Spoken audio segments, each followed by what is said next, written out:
मंडळी, तुम्ही शेवग्याच्या शेंगांची भाजी खाल्ली असेल, पण कधी शेवग्याच्या फुलांची भाजी खाल्ली आहे का हो? बऱ्याच जणांनी ही भाजी खाल्ली असेल किंवा काही जणांना या फुलांची भाजी बनवतात हे सुद्धा माहिती नसेल.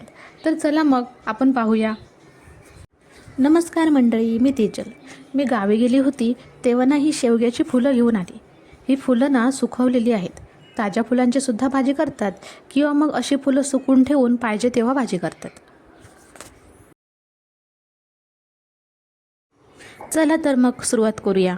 पातेल्यामध्ये पाणी घेऊन ही फुलं स्वच्छ धुवून घ्यायची आणि ही अशीच पाण्यामध्ये थोडा वेळ ठेवून द्यायची.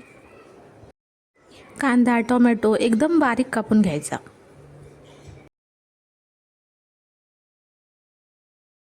यामध्ये 2 ओल्या मिरच्या सुद्धा घेतल्या. 3-4 लसूण पाकळ्या अशा ठेचून घेतल्या. कढईत तेल गरम झाल्यावर ठेचलेला लसूण टाकला. लसूणचा थोडा कलर बदलल्यावर 2 मिरच्या घेतल्या.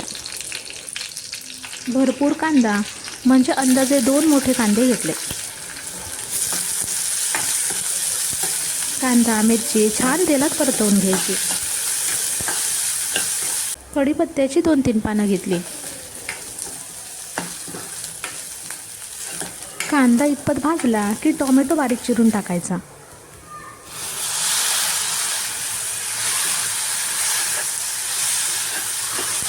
मंडळी, तुम्ही पाहू शकता टोमॅटो सुद्धा छान तेलात परतून घेतला. टोमॅटो हा असा सॉफ्ट करून घ्यायचा. टोमॅटो सॉफ्ट झाला. आता यामध्ये ही शेवग्याची फुलं टाकायची. या फुलांमधील सर्व पाणी निथळून घ्यायचं. यामध्ये पाणी ठेवायचं नाही. ही फुलं ना नाजूक असतात, लगेच शिजतात, जास्त वेळ नाही लागत.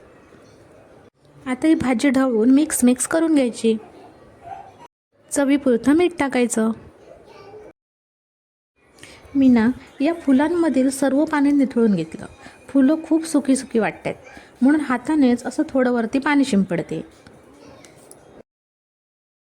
ही भाजी लगेच शिजते, शिजायला वेळ लागत नाही.